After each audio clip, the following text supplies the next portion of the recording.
Hola amigos, ¿cómo están? Hoy día voy a hablarles sobre la constantinización y los candidatos evangélicos, ¿ya? Constantinización es la acción por la cual se usa la religión para fines políticos. Esto se remonta a la época de Constantino el Grande, que era emperador del Imperio Romano. Y Constantino, ¿qué pasa? De que eh, legalizó el cristianismo, ¿no? Y convirtió al cristianismo en la religión del Estado. Y se cree de que se valió de eso para ganar popularidad, hacerse del poder, perpetuarse en el poder, ¿no? Porque Constantino, si bien legalizó el cristianismo, lo convirtió en la religión del Estado, el hombre seguía con unas conductas para nada cristianas, ¿no? Era considerado un vil, un canalla, un monstruo, un criminal, ¿no? Un asesino, ¿ya? Entonces, esa era la fama de Constantino el Grande, ¿ya?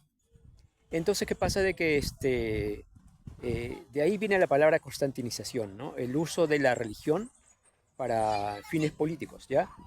Eh, y a veces fines totalmente distantes de los valores cristianos, ¿no? Esa es la constantinización.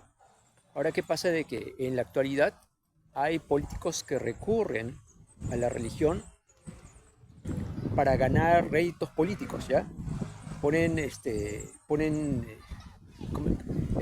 Van a iglesias cuando están candidateando a un cargo público, ¿no? Político, visitan iglesias, ¿no? Son convocados a asambleas cristianas y salen adelante y los pastores oran por ellos, ¿no? Entonces, pero realmente cuando llegan al poder, su conducta política es totalmente contraria a los valores cristianos, ¿no? Entonces, ese es el problema del uso eh, de la religión, ¿no? La usan a veces para manipular, ¿no? Las conciencias, ¿no? Para manipular a las multitudes, para ganar prestigio político, ¿no? Para hacerse del poder político y una vez en el poder se comportan realmente como unos canallas, como unos viles, unos corruptos, unos criminales, unos asesinos, ¿no? Unos vendepatrias, ¿no? Ahora, pero si un político es abiertamente confesionalmente cristiano, ¿no? Si una agenda política es abiertamente confesionalmente cristiana, si un partido político es abiertamente confesionalmente cristiano, o una política pública que proponen tiene valores cristianos, y se es honesto, ¿no? Y se es consecuente, entonces ahí no hay constantinización, porque no se está usando la religión como un medio de manipulación, sino que hay honestidad, ¿no? Hay realmente hay sinceridad, ¿no? En la propuesta política, la candidatura política o la ideología política que ellos manejan, ¿no? O la política pública que ellos manejan, hay una coherencia, ¿no? Entre los valores cristianos y todo esto, ¿no? Entonces, si se es honesto, entonces no hay constantinización. El problema de la constantinización es que cuando se usa solamente para obtener el rédito político y lograr el objetivo político y después desentenderse totalmente de los valores cristianos o, o la agenda cristiana que ellos están convocando, ¿no? O que están invocando, ¿no? Ese es el problema, ¿no? Por eso hay que tener bastante cuidado, ¿no? Y lo digo por los políticos no creyentes que suelen ser convocados a iglesias, ¿no? Son invitados a iglesias, pasan adelante al púlpito y los pastores oran, ¿no? Y así los pastores inocentemente caen en esa complicidad, ¿no? Esas congregaciones caen en esa complicidad, casi se convierten en tontos útiles, ¿no? Para los fines de estos políticos, ¿no? Ahora, en el caso de los candidatos que sí son cristianos evangélicos, tienen que tener bastante cuidado, ¿no? Porque si se es honesto, si hay una coherencia entre sus valores cristianos y la ideología política que manejan, la política pública que proponen, ¿no? Sus valores personales como cristiano, ¿no? Y si el partido, inclusive, si el partido político es abiertamente, confesionalmente cristiano, y se es honesto en todo esto, está bien, ¿no? Pero hay que tener bastante cuidado en no caer en la constantinización, porque si es que finalmente logran el objetivo político y después la conducta política es totalmente contraria a los valores cristianos que ellos creen, entonces ahí sí hay una constantinización, porque solamente se usó la religión para lograr sus objetivos personales, ¿no? Políticos, y después se desentienden totalmente de esos valores que ellos creen y simplemente usaron a los cristianos, usaron la religión, usaron a las iglesias, usaron a las congregaciones para simplemente obtener los votos, obtener el poder político y después se desentienden, ¿no? Entonces ahí está el problema, ¿no? Ahí está el problema. Ese sí sería un claro caso de constantinización, el uso de la religión para manipular las conciencias y obtener el objetivo político, ¿no? Porque si se es coherente no hay problema, pero si hay una incoherencia, ahí sí es solamente manipulación vil y descarada, entonces eso sí es constantinización y eso sí es condenable, ¿no? Por eso hay que tener bastante cuidado.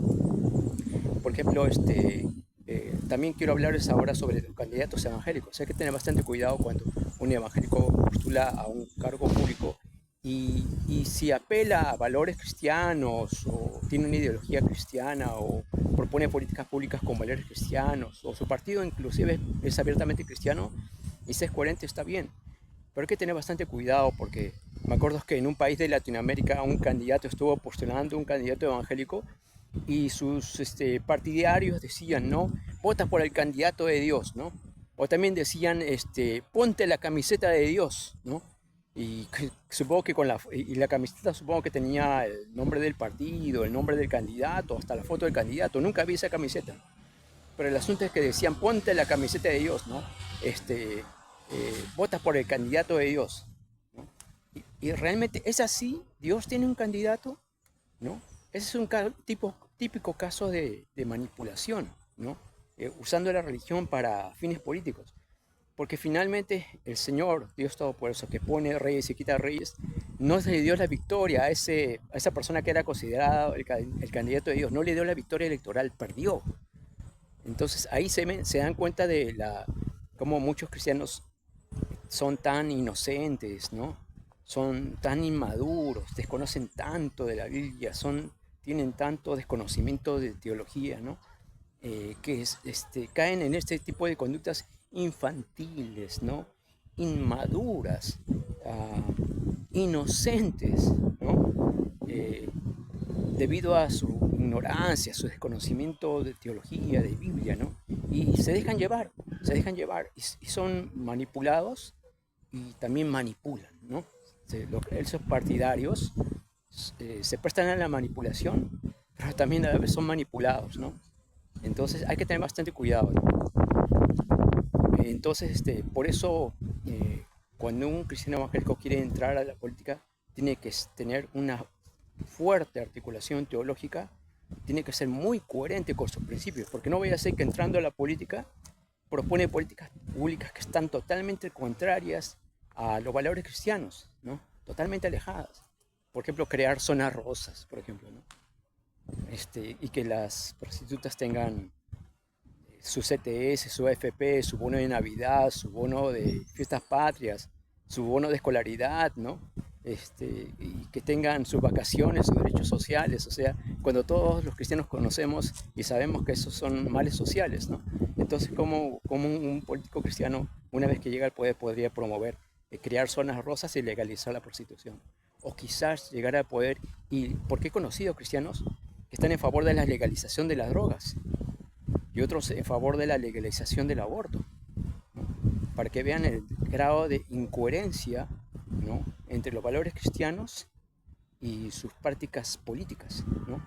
Entonces hay que tener mucho cuidado, ¿no? Por eso ese es el problema cuando el pueblo cristiano no se le prepara en teología política y en campañas electorales la iglesia no hace ningún esfuerzo para formarlos, para que ellos tengan criterios para poder votar, ¿no? Para poder elegir las autoridades. Simplemente dicen, oren, no pidan a Dios sabiduría, ¿no? Pero no, sí, hay que orar y hay que pedir a Dios sabiduría, pero también hay que prepararse, también hay que estudiar, pues para algo el Señor nos dio la materia gris para usarla, ¿no?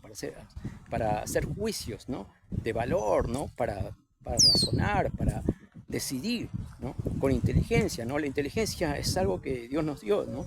Entonces, por eso, eso quiero decirles que hay que tener bastante cuidado de que un candidato político cristiano no vaya a caer en la constantinización en el uso de la religión para sus fines políticos personales y después desentenderse de los valores cristianos que cree, ¿no? Y actuar en la arena política como un verdadero inconverso, ¿no? Como un impío, como un filisteo, como un incircunciso, como un pagano, ¿no? No, no, la arena política tiene que ser conducirse también como cristiano también, porque no hay una división, como ya dije en otros videos, entre lo sagrado y lo secular, entre lo celestial y lo terrenal, entre la gracia y la natura, ¿no? Todo está unido, ¿no? El Señor es soberano tanto en los aspectos terrenales como en los celestiales, ¿no? Así de que la conducta cristiana tiene que ser santa en los aspectos de la iglesia y en los aspectos de la política, en la vivencia en sociedad, en el hogar, en todas partes, ¿no? Los valores cristianos tienen que permear todo aspecto de la vida humana y no restringirse solamente al templo o a la familia, sino tiene que ir a abarcar la sociedad y la política. Que Dios les bendiga. Cuídense, chao.